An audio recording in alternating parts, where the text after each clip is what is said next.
야, 이건 좀 할 말이 많은 내용이죠. 중국산을 누가 믿고 사냐, 너나 사라, 이런 댓글이 질비하던 것이 무색하게 테슬라 모델 Y의 중국 생산 모델이 국내에서 말 그대로 초대박을 쳤습니다. 통계 자료를 살펴보니까 수입차 통계에서만 기록을 세운 게 아니더라고요. 아이오닉 5, 아이오닉 6, EV6, EV9 이 차들의 모든 판매량을 합쳐도 9월 기준으로 모델 Y 판매량이 압도적으로 많을 정도입니다. 이건 현대기아차도 가격 경쟁력을 갖추는 것에 있어서 긴장을 해야 한다는 거고, 결론적으로는 중국산이긴 해도 가격 덕분에 국내 판매량이 초대박 난 거잖아요. 저는 그래서 이런 생각이 들더라고요. 전기차 중국 생산에 대해 어떻게 받아들여야 하는지에 대한 고민을 해봤는데 이걸 그동안 너무 어렵게 접근하고 있던 게 아닌가 싶은 거죠. 사실 이건 굉장히 자연스러운 현상 중 하나거든요. 이게 대체 무슨 말인지 쉽고 빠르게 정리해드리겠습니다.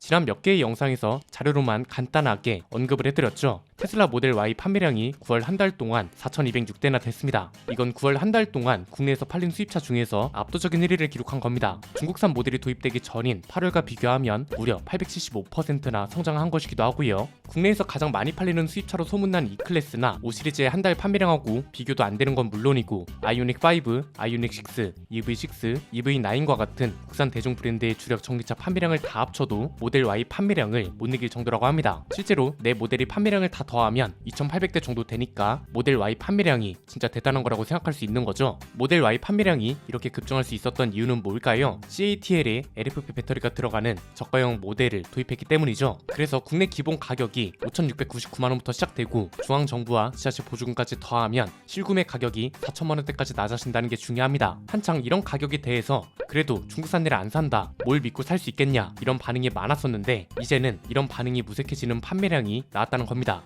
이 데이터가 중요한 이유는 뭐라고 말씀드렸나요? 결국 전기차도 가격 경쟁력이 모든 걸 좌우한다는 걸 증명해 줬다는 거죠. 이걸 통해서 우리 정부의 보조금 정책부터 시작해서 정책을 어디에 어떻게 집중할지까지 모든 방향이 정해졌다고도 볼 수 있잖아요. 보조금의 취지는 전기차의 평균 가격 자체가 낮아질 수 있도록 해줘야 하고, 이렇게 해서 평균 가격이 낮아지면 구매 보조금을 줄이고 자연스럽게 충전 인프라와 정비 인프라 쪽도 보조금 지원을 늘려야 한다는 게 큰 틀이라고 볼 수 있는 거죠. 그런데 아마 아직까지는 갑론을박이 치열할 걸로 보입니다. 왜냐면 LFP 배터리의 저온 인증 데이터가 이미 환경부를 통해 나왔음에도 겨울철 효율에 대한 불신이 여전히 남아있잖아요. 아직 겨울을 지나지 않았기 때문에 실제로는 어떤 결과가 나올지도 모르는 거고요. 중국산이라는 것 자체에 초점을 두는 분들도 분명 있을 거란 말이죠. 그런데 저는 이건 기술적인 측면보다도 경제적인 판단과 인문학적 사고도 결여되면 안 되는 부분이라고 생각합니다. 우리 채널이 또 이런 게 특징이기도 하잖아요. 과학이 이성적 사고라면 인문학은 전인적 사고거든요. 이건 사회와 경제 시장의 모든 현상을 해석하고 이해하기 위해 꼭 필요한 과정인데, 정리해보면 이렇습니다. 크게 세 가지입니다. 첫 번째는 결국 가격이 저렴하면 전기차 판매량이 급증한다는 걸 테슬라가 증명했다는 거, 이건 팩트인 겁니다. 여기서 우리는 시장 특성을 인정해야 한다는 거죠. 저희 스포일러를 포함해서 자동차 채널을 구독하는 분들은 일단 자동차에 관심이 많은 사람에 속합니다. 일반 소비자와는 다르다는 거죠. 그렇기 때문에 LFP 배터리의 문제점에 대해서도 잘 알고 어떤 점이 불신으로 남아있는지도 너무나도 잘 알고 있다는 겁니다. 그런데 일반 소비자들은 그게 아니라고 말씀드렸잖아요. 내연기관차와 마찬가지로 일단 가격이 저렴해야 하는 게 첫 번째고, 저렴한 가격에 부합하는 일정 수준 이상의 품질과 상품성만 받쳐준다면 소비자들은 구매를 한다는 거죠. 배터리 효율이 어떻고 기술력이 어떻고 이런 걸 다 떠나서 아주 간단한 표면적 문제, 가격이 저렴하고 상품성이 괜찮으면 구매를 한다는 거죠.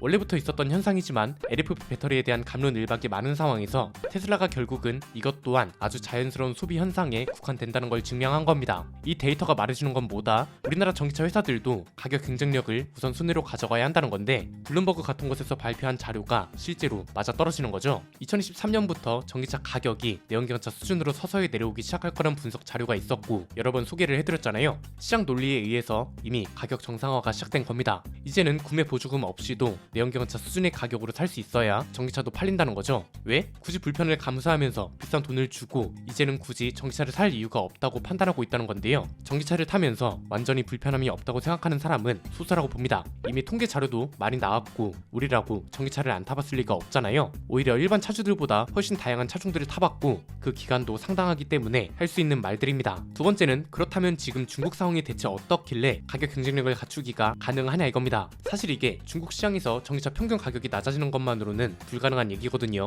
전 세계 시장에서 가격 경쟁력을 갖추려면 가장 중요한 게 원자재 가격이겠죠. 그리고 이 중 가장 큰 비중을 차지하는 건 배터리 팩일 거고요. 자료를 찾아보니까 실제로 중국에서 리튬이온 배터리 셀 가격이 떨어지고 있는 것으로 확인됐습니다. 계속해서 하락세입니다. 매월 마이너스를 기록하고 있습니다. 이게 왜 그런지 보니까 이것도 그냥 간단한 경제 이론입니다. 공급이 많고 수요가 없어서 그런 겁니다. 중국 내에서는 배터리가 과잉 생산되고 있다고 표현하더라고요. 그런데 반대로 전기차 수요는 예전만 못하다고 합니다. 중국 전기차 전체 판매량은 절대적인 수치는 많습니다. 올해 1월부터 8월까지만 해도 537만 대를 팔았다고 하니 절대적 수치는 당연히 높잖아요. 그런데 약간 우리나라랑 비슷한 맥락입니다. 배터리가 과잉 생산되는 것에 비해서 전기차 수요 성장세가 더디다는 거죠. 배터리 생산량은 100인데 전기차는 20만 팔리면 나머지 80이 남는 거잖아요. 우리 동네에 빵집이 하나 있어요. 하루에 만드는 빵이 100개인데 올리는 사람은 1000명이래요. 이러면 빵가스를 올려서 오는 사람을 줄어들게 해서 수요를 감당하는 거죠. 반대로 빵은 100개인데 사가는 사람은 30명밖에 안 된대요.